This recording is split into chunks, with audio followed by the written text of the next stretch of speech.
इस वीडियो में हम एक न्यू टॉपिक देख रहे हैं that is complement pathway of microbiology. तो ये इम्यूनिटी वाली यूनिट में से है। This is not complement fixation test, वो अलग था, that was an antigen antibody reaction. ये कॉम्प्लीमेंट पाथवे है, मतलब इसमें सेट ऑफ प्रोटीन्स पढ़ेंगे जो इम्यून सिस्टम में रोल प्ले करते हैं, मतलब this is all about the immunity. ठीक है, तो सबसे पहले बेसिक्स देख लो। सबसे पहले कॉम्प्लीमेंट पाथवे है क्या? तो कॉम्प्लीमेंट पाथवे एक तरह का हमारा इम्यून पाथवे, एक सेट ऑफ रिएक्शंस चलेंगी जो कि हमें, अगर कोई हमारी बॉडी में पैथोजन इन्वेड कर गया लाइक बैक्टीरिया वायरसेस, तो वो आगे प्रोग्रेस ना करे, हमें डिसीज ना कॉज करे, तो ये कॉम्प्लीमेंट पाथवे स्टार्ट हो जाता है। कब स्टार्ट होता है? जब एक एंटीजन, एक गंदा पैथोजन हमारी बॉडी में इन्वेड करता है। तो है क्या? बस तुम्हें इतना क्लियर हो गया कॉम्प्लीमेंट पाथवे क्या था, कब स्टार्ट हुआ, क्यों स्टार्ट हुआ? तो बस ये एक तरह के प्लाज्मा प्रोटीन्स है जो इन्फेक्शन से हमें बचाते हैं। क्लियर है? यहां से देखो, it consists of a series of plasma proteins, ठीक है, that work together to fight infections by pathogens such as bacteria, viruses and fungi। In proteins को हम कॉम्प्लीमेंट प्रोटीन्स कहते हैं। क्यों? क्योंकि these proteins complement the ability of antibodies। इसका क्या मतलब है? ये जो हमारी एंटीबॉडीज है, कहा उन्होंने अकेली काम करना था कि एंटीजन आया, एंटीजन एंटीबॉडी रिएक्शन हुई तो वो आगे उसको रोक दिया, बट उनको उनका थोड़ा और ज्यादा उनको इनकरेज करने के लिए, उनकी स्ट्रेंथ और ज्यादा करने के लिए ना, कॉम्प्लीमेंट प्रोटीन्स भी हमारी एंटीबॉडीज के साथ जुड़ जाते हैं और ये दोनों इकट्ठे मिलकर इन्फेक्शंस को रोकते हैं। क्लियर है? इसलिए हम इनको कॉम्प्लीमेंट प्रोटीन्स कहते हैं, because they complement the ability of antibodies and phagocytic cells to clear the microbes and damage cells, promote inflammation and attack the pathogens cell membrane. ठीक है, ये हमारी इनेट इम्यून सिस्टम का पार्ट है। Innate मतलब जो शुरू से बाय बर्थ हमें है, हमने एक्वायर नहीं किया इन प्रोटीन्स को, नो, ये हमारे शुरू से हमारे में प्रेजेंट है ये सेट ऑफ प्रोटीन्स। ये थे बेसिक्स। तुम्हें पता चल गया कॉम्प्लीमेंट पाथवे कुछ नहीं है, एक सेट ऑफ रिएक्शंस है। कौन चलाएंगे? Complement proteins. अब इन कॉम्प्लीमेंट प्रोटीन्स को कौन बनाता है? हमारा liver produce this complement protein. All over हमारे पास कुछ 30 या 30 से ज्यादा प्रोटीन्स प्रेजेंट होते हैं।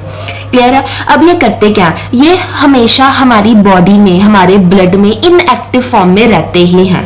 जब कोई एंटीजन मतलब कोई पैथोजन आता है तब ये एक्टिवेट हो जाते हैं, सेट ऑफ रिएक्शंस करते हैं ताकि वो एंटीजन बढ़ ना सके। करते क्या है ये करेंगे क्या? अगर कॉम्प्लीमेंट पाथवे एक्टिवेट हो गया तो करेगा क्या भी? ये देखो, ये क्या करेगा? पहला स्टेप ऑप्सोनाइजेशन, मतलब जो पैथोजन आया उसको मार्क कर देगा, उसको लेबल कर देगा ताकि फेगोसाइट्स उस पर वर्क कर सके। पहला काम इसने उसको मार्क कर दिया, उसको लेबल कर दिया, उसको कहते हैं हम ऑप्सोनाइजेशन। दूसरा काम, वो उसको किल करने की भी कोशिश करेगा। मार्क तो कर दिया, खुद भी तो कुछ करेगा ना, क्या करेगा? उसकी cell lysis via the membrane attack complex. इस एमएसी को हम आगे बढ़ते हैं। दूसरा काम क्या करेगा? Cell lysis. तीसरा, अब हमारी बॉडी भी तो रिस्पॉन्ड करेगी ना, अगर अंदर कुछ हो रहा है, पहले उसने लेबल किया, फिर उसने खुद अटैक किया, तो हमारी बॉडी में बाहर इन्फ्लामेशन भी आएगी, तो ये इन्फ्लामेशन भी कॉज करता है। And recruitment of immune cells, मतलब कि इम्यून सेल्स को कहेगा मैं भी वर्क कर रहा हूं, तुम भी आओ, यहां पर आओ, यहां पर पैथोजन आया हुआ है, अब यहां पर वर्क करो। ये काम, ये 4 काम करेगा कॉम्प्लीमेंट पाथवे। अब हमारे पास ना 3 पाथवेज होते हैं, तीनों के तीनों काम करते हैं, तीनों के तीनों सेम रिजल्ट लेकर आते हैं। वो हम देखते हैं क्या, एक सेम रिजल्ट आता है तीनों का, फिर जो सेम रिजल्ट आया ना, फिर वो फर्दर एक्ट करेगा टू किल द पैथोजन। कौन सी है 3 पाथवेज? एक है क्लासिकल पाथवे, एक को कहते हैं हम लैक्टिन पाथवे, एक को हम कहते हैं alternative pathway, CLE, classical, lectin and alternative pathway. तो ये जो मैंने अभी तुम्हें कहा ना कि तीनों के तीनों का सेम रिजल्ट होगा, उसको इस लाइन से देखो।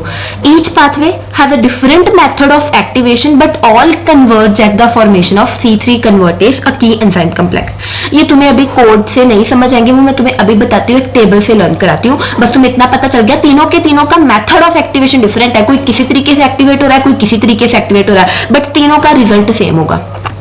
अब एक और चीज मैं तुम्हें आगे समझ आ जाए तो उसके लिए मैंने ये लिखा है, देखो, जो C components refer to the, हम आगे जो C1, C2, C3A, C2B ऐसे की चीजें बोलेंगे ना, उसमें C क्या है? Complement protein.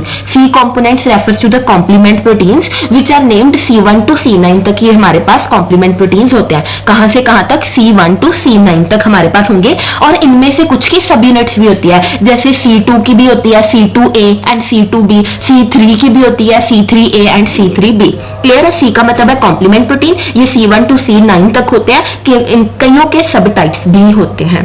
These are the core proteins of the complement system and each plays a specific role. बस अब यहाँ पर आ जाओ, अगर बस तुमने अभी यहाँ पर कुछ लर्न मत करना, तुम मुझे सुनो, जब तुम अभी हम आगे पढ़ेंगे ना तो तुम्हें जब ये रिवाइज हो जाएगा तुम्हें ऑटोमेटिकली क्लियर हो जाएगा। बस तुम मुझे देखना मैं क्या बोल रही हूँ। सबसे पहले जो C1 है, C1 कॉम्प्लीमेंट प्रोटीन है ना, अभी तो तुम्हें क्लियर है ना सी का क्या मतलब है, कॉम्प्लीमेंट प्रोटीन C1 है ना। ये हमारे जो पाथवेज होते हैं उनको बिगिन करता है, कौन से पाथवे को, क्लासिकल पाथवे को स्टार्ट करेगा C1। इसकी 3 सब यूनिट्स थी, C1Q, C1R एंड C1S। इसकी 3 सब यूनिट्स होती हैं। बस तुमने C1R एंड C1S की ही याद रखना है कि ये आगे जो पाथवे पूरे मैकेनिज्म है ये दो उसको एक्टिवेट करेंगे, ठीक है। C1 जो क्लासिकल पाथवे को स्टार्ट करता है उसकी 3 सब यूनिट्स थी, उसमें से C1R and C1S activate the cascade. बस उसमें भी मोस्ट इंपॉर्टेंट इज C1S। इतना क्लियर। अब आ जाओ C2 से। जो C2 वाला कॉम्प्लीमेंट प्रोटीन होगा ना, इसकी लाइसिस करता है कौन, C1। C1S इस C2 की क्लीवेज कर देता है। क्लीवेज का क्या मतलब होता है, तोड़ना। तो C2 हमेशा ही पाथवेज में पता क्या होगा, आगे देखना, C2 की हमेशा क्लीवेज हो जाती है बाय C1S इंटू किसमें टूटता है, इंटू C2A एंड C2B में। C2 किसमें टूटता है, C2A एंड C2B सब यूनिट्स में।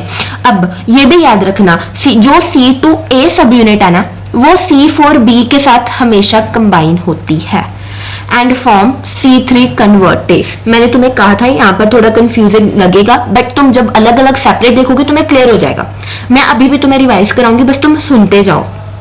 उसके बाद ठीक है, मैंने तुम्हें बता दिया कि C2 को कोई तोड़ता है उसका नाम है C1। C1 उसको तोड़ता है इनटू C2A एंड C2B, और जो C2A है वो C4B के साथ जुड़ के C3 कन्वर्टेज बनाता है। अब तुम कहोगे C4B कहां से आया, जैसे यहाँ पर इसको C1S तोड़ रहा था ना, वहां वैसे ही C4 को भी C1S तोड़ता है इनटू C4A एंड C4B।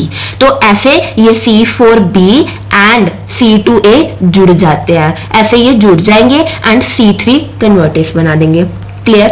अब करो C3 की बारी। जो C3 की भी 2 सब यूनिट्स होती हैं, ये इसको भी कोई तोड़ देता है into C3A and C3B। C3A का काम है इन्फ्लामेशन में, C3B का काम है ऑप्सोनाइजेशन में, ठीक है। एंड C4 की अभी हमने बात कर ली, ये भी टूट जाता है, कौन तोड़ रहा है, C1S। बस C1 C2 C3 4 यहां तक तुम याद कर लो, आगे भी जरूरत नहीं है, ठीक है। C1 to C4 तक लर्न हो गए। C1 मैंने कहा था क्लासिकल पाथवे को स्टार्ट करता है, इसकी 3 सब यूनिट्स है, उसमें से C1S इंपॉर्टेंट था क्योंकि वो आगे कास्केड को एक्टिवेट कर रहा है। वो मैंने तुम्हें दिखा दिया कैसे, बाकियों को क्लीव करके। मैंने कहा C2 को कोई तोड़ता है, कौन था, C1S into C2A and C2B। तो C2A एंड C4B जुड़ के C3 कन्वर्टेज बना रहे थे। C3 की भी 2 सब यूनिट्स थी, C3A एंड C3B, एक इन्फ्लामेशन कॉज करती थी और एक ऑप्सोनाइजेशन। बस इतना। अब सबसे पहले स्टार्ट करो विद द क्लासिकल पाथवे। तुम्हें जो मैंने अभी बढ़ाया ना वो लर्न भी हो जाएगा। तो क्लासिकल पाथवे में होगा क्या, सबसे पहले ट्रिगर कैसे होगा, एंटीजन आया, हमारी एंटीबॉडीज जो कि IgG एंड IgM थी वो क्या करेगी, एंटीजन के मतलब जो एंटीजन के साथ बाइंड करेगी। एंटीजन जो पैथोजन के सरफेस पे प्रेजेंट था उसके साथ बाइंड करेगी। बस जब एंटीजन एंड एंटीबॉडी बाइंड करेंगी तो क्लासिकल पाथवे एक्टिवेट हो जाएगा। अब इस क्लासिकल पाथवे में होगा क्या, अब इसको समझो, होगा क्या, the binding of the antibody to the pathogen allows C1 complex to attach, ठीक है। This activate C1R and C1S which cleaves C4 and C2 into, ये मैंने अभी तुम्हें बताया C4B टूटता है, C2B टूटेगा, वो दोनों मिल जाएंगे, C3 कन्वर्टेज। बहुत इजी। अब तुम्हें अगर वो टेबल यहाँ लर्न हो गया तो अब तुम इजीली यहाँ पर स्टेप्स समझ रहे हो। देखो स्टेप्स क्या हुआ, सबसे पहले हमारी बॉडी में पैथोजन आया, पैथोजन के ऊपर एंटीजन लगे होते हैं, ठीक है। हमारी body normal immune response show करेगी, एंटीबॉडी जनरेट कर देगी। अब जब एंटीजन एंटीबॉडी रिएक्शन हुई तब हमारा क्लासिकल पाथवे एक्टिवेट हो गया। क्लासिकल पाथवे में कौन था, C1, C1Q, C1R and C1S, ये एक्टिवेट हो गए। अब हुआ क्या, मैंने तुम्हें पहले भी बताया था, एक C1S था जो क्लीवेज करता था 2 की, एक तो C4 की और एक C2 की। C4 किस में टूटता था, C4A एंड C4B में। C2 किस में टूट रहा था, C2A एंड C2B में। फिर मैंने तुम्हें बताया था कि C4B एंड C2A कंबाइन हो जाते हैं एंड C3 कन्वर्टर्स बना देते हैं। ये था एंड रिजल्ट कि C3 कन्वर्टर्स बन गया। क्लियर है, क्लासिकल पाथवे क्लियर। तो यहाँ पर हमें एंड रिजल्ट मिल गया C4B एंड C2A, इन दोनों ने मिलकर C3 कन्वर्टेज बना दिया। यही है, तीनों पाथवेज में सेम एंड रिजल्ट मिलेगा। अब स्टार्ट होता है second one, that is lectin pathway. इसमें क्या होगा, अब हमारा जब यहाँ पर भी सेम पाथवे तो कब एक्टिवेट होगा, जब एक पैथोजन हमारे अंदर आएगा। तो पैथोजन आया तो होता क्या है कि जो पैथोजन होता है उसके ऊपर एक there is sugar known as mannose, तो उसके ऊपर शुगर प्रेजेंट होती है, मैनोज शुगर प्रेजेंट होती है, और हमारे सिस्टम में, हमारे प्लाज्मा में एक this protein is present that is known as MBL, mannose binding lecithin. तो हमारे प्लाज्मा में MBL प्रेजेंट था, पैथोजन के सरफेस ऊपर मैनोज प्रेजेंट थी। तो होगा क्या, नाम से क्लियर है, मैनोज बाइंडिंग लेसिथिन। ये क्या करेगा, जो हमारा मैनोज बाइंडिंग लेसिथिन है ये पैथोजन के सरफेस के ऊपर जो मैनोज है उसके साथ बाइंड कर जाएगा। बस बाइंड कर गया। अब आगे स्टेप समझो, MBL binds to the pathogen surface, bind कर गया and activates MASP1 and MASP2। ये क्या है, MASP1 का क्या मतलब है, MBL एसोसिएटेड सीरीन प्रोटीएसेस। तो ये एंजाइम्स एक्टिवेट हो जाएंगे। जब हमारा प्लाज्मा में MBL था वो उसके ऊपर लगे हुए मैनोज के साथ बाइंड किया तो 2 एंजाइम्स एक्टिवेट हो गए, MASP1 एंड MASP2। ये 2 एंजाइम्स एक्टिवेट हो गए। अब ये क्या प्रोटीएसेस। एस का क्या मतलब होता है, जो तोड़ते हैं, प्रोटीएसेस। तो ये प्रोटीन को तोड़ेंगे। बस किसको तोड़ेंगे, वहां पर भी पीछे भी C4 एंड C2 की ही लाइसिस हो रही थी, उनकी ही क्लीवेज हो रही थी। यहाँ पर भी जो ये प्रोटीएस है ये C4 एंड C2 की ही क्लीवेज करेगा, just like in classical pathway. And result क्या होगा कि अगर C4 टूटा into C4A and C4B and C2 टूटा इंटू C2A एंड C2B, तो उसमें से 2A वहां से 4B मिलके क्या बना देंगे, C3 कन्वर्टेज। ठीक है, बहुत सिंपल था कि पैथोजन के सरफेस ऊपर मैनोज प्रेजेंट होती है, हमारे प्लाज्मा में MBL प्रेजेंट था, दोनों बाइंड किए, 2 एंजाइम्स एक्टिवेट हो गए, उन्होंने C4 एंड C2 की क्लीवेज कराई, and result C3 convertase. This was lectin pathway. Third, alternative pathway. ये क्या, pathogen surfaces directly activate this pathway without the need for antibodies. पीछे हमें क्या था, एंटीबॉडीज जरूरत थी कि एंटीजन आएगा, एंटीबॉडी लगेंगी, फिर हमारा जो ये प्लाज्मा प्रोटीन से एक्टिवेट हो रहे थे। बट यहाँ पर डायरेक्टली ये पाथवे एक्टिवेट हो जाएगा अगर सीधा कोई पैथोजन आया, में एंटीबॉडीज की जरूरत नहीं है। हमारी बॉडी में अगर एंटीजन आया तो डायरेक्टली ये पाथवे एक्टिवेट हो जाएगा, हमें बीच में एंटीबॉडी की जरूरत नहीं है। इसमें थोड़ी सी डिफरेंस है। द डिफरेंस इज, अब होगा क्या, सबसे पहले स्पॉन्टेनियस हाइड्रोलिसिस ऑफ C3, तो क्या बन जाएगा, एक हाइड्रोलाइज्ड C3 बन जाएगा विच बाइंड्स फैक्टर B, जो फैक्टर B के साथ बाइंड कर जाएगा। पहले पूरे स्टेप्स रीड करने दो, उसके बाद तुम्हें समझाती हूँ। Factor D cleaves factor B into BB, BA and BB. C3H2OBB acts as C3 convertase, cleaving more C3 into C3A and C3P। अब देखो हुआ क्या, सबसे पहले जो सिंपल स्टेप्स होते थे कि C3 स्पॉन्टेनियस। अब जब अल्टरनेटिव पाथवे में क्या होता है कि C3 जो हमारे पास प्लाज्मा प्रोटीन होता है उसकी हाइड्रोलिसिस हो जाती है एंड वो कन्वर्ट हो जाता है हाइड्रोलाइज्ड C3 में। ठीक है, एंड अब ये जो हाइड्रोलाइज्ड C3 हमें बन गया ये ये सारे क्या थे, C कॉम्प्लीमेंट थे ना, फैक्टर C थे ना, ये C1 C2 C3 जो भी हम पढ़ रहे हैं ये C फैक्टर्स थे। ऐसे ही हमारी बॉडी में B फैक्टर्स भी होते हैं। तो अभी ये जो हाइड्रोलाइज्ड C3 बना है ये उस फैक्टर B के साथ बाइंड कर जाएगा। अब इसको साइड में रख दो, ठीक है, बाइंड कर गया। अब ऐसे जैसे C फैक्टर था, D फैक्टर है, B फैक्टर था, वैसे ही फैक्टर D भी होता है। अब ये फैक्टर D फैक्टर B को तोड़ देगा इनटू BA एंड BB। बस होगा क्या, अब BB एंड वहां से हाइड्रोलाइज्ड C3 मिल जाएंगे, फिर C3 कन्वर्टेज बना देंगे। क्लियर हो, अब दोबारा से समझो, हमारे बॉडी में पैथोजन आया, उसी वक्त अल्टरनेटिव पाथवे एक्टिवेट हो गया। अब इसके स्टेप्स में सबसे पहले क्या हुआ, हमारी बॉडी में C3 प्रोटीन होगा, बस उसको वो हाइड्रोलाइज्ड हो जाएगा इनटू हाइड्रोलाइज्ड C3, उसमें वो हाइड्रोलाइज्ड हो गया। अब ये हाइड्रोलाइज्ड C3 फैक्टर B के साथ बाइंड कर गया। अब वहां से कोई और फैक्टर आया जिसका नाम था फैक्टर D, उसने फैक्टर B को क्लीव कर दिया इनटू BA एंड BB। अब ऊपर जो हाइड्रोलाइज्ड C3 था एंड ये जो BB है ये दोनों मिलके C3 कन्वर्टेज बना देंगे। क्लियर, C3 की हाइड्रोलिसिस से ये बना, फैक्टर D ने जब B को क्लीव करा तो ये दोनों बन गए, ये दोनों मिलके C3 कन्वर्टेज बना रहे हैं। तो देखा तीनों में एंड रिजल्ट सेम था। अब आएगा कन्वर्जेंस पॉइंट। अब तीनों पाथवे के एंड रिजल्ट सेम थे, अब तीनों ने सेम काम करना है। अब क्या होगा, all pathways generate C3 convertase which cleave C3 to C3 and C3B।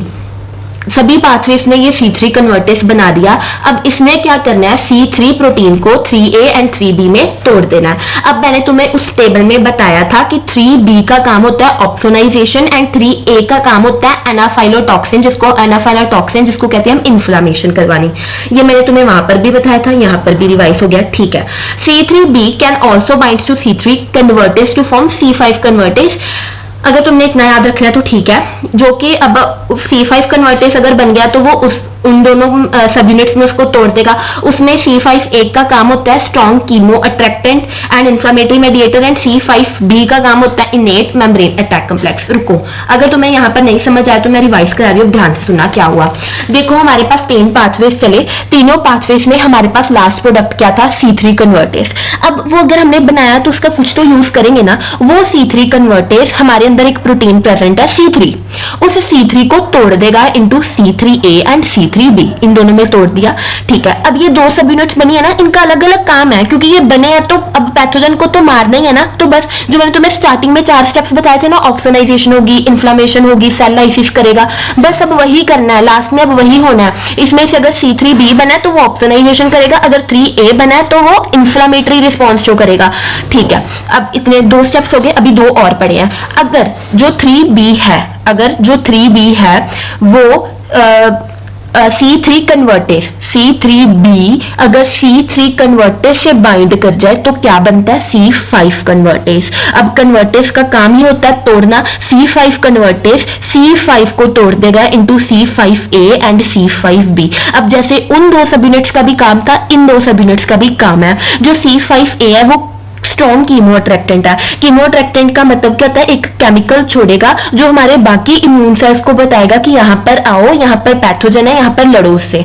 वो हमने स्टार्टिंग में पढ़ा था ना, इम्यून सेल रिक्रूटमेंट, तो अभी ये स्टेप चल रहा है, ठीक है। एंड C5B क्या करेगा, खुद अब काम भी करेगा, ठीक है। इम्यून सेल्स को तो बुलाया है पर खुद भी तो कुछ करना है, ये सेल लाइसिस कराएगा मेम्ब्रेन अटैक कम्प्लेक्स के थ्रू। मतलब कि अब जो हमारे अंदर पैथोजन है उसकी मेम्ब्रेन को तोड़ रहा है, उसको मारने के लिए, ठीक है। मतलब लास्ट में किन किनों ने काम किया है, C3A ने किया, C3B ने किया, C5A ने किया एंड C5B ने किया। क्लियर है। C5 कहां से आया, यहाँ पर जो C3 टूटकर C3B बना था वो C3 कन्वर्टेज के साथ मिला, C3B C3 कन्वर्टेज के साथ मिला तो C5 कन्वर्टेज बन गया, जिसने C5 को तोड़ा इंटू दीज 2 और उन्होंने अपना काम किया। क्लियर है। अब मैं तुम्हें लास्ट है मेम्ब्रेन अटैक कम्प्लेक्स क्या होता है, कि लास्ट में वो बनाना, लास्ट में पैथोजन को मारने के लिए। तो होगा क्या, अगर तुमने याद करना है तो ठीक है, अगर तुमने ये स्लाइड देखनी है तो इट्स ऑल राइट, अदरवाइज है तो वही चीज कि यहाँ पर सेल की लाइसिस हो रही है, लास्ट में सेल की डेथ हो रही है। कैसे हो रहा है, बस ये समझ लो कि जो ये सारे मिलके C5B C6 C7 and C8 and C9 के साथ बाइंड कर जाएगा। अब जब ये इनके साथ बाइंड करेगा तो ये क्या करने लग पड़ेगा, पैथोजन की मेम्ब्रेन में छोटे छोटे छेद करने लग पड़ेगा, जिससे उसकी मेम्ब्रेन धीरे धीरे टूट जाएगी, उसके सेल की सारी चीजें बाहर आ जाएंगे, ऑटोमेटिकली सेल डेथ होगी, मतलब बॉडी ने बचा लिया। This is all about complement pathway. I hope it is clear.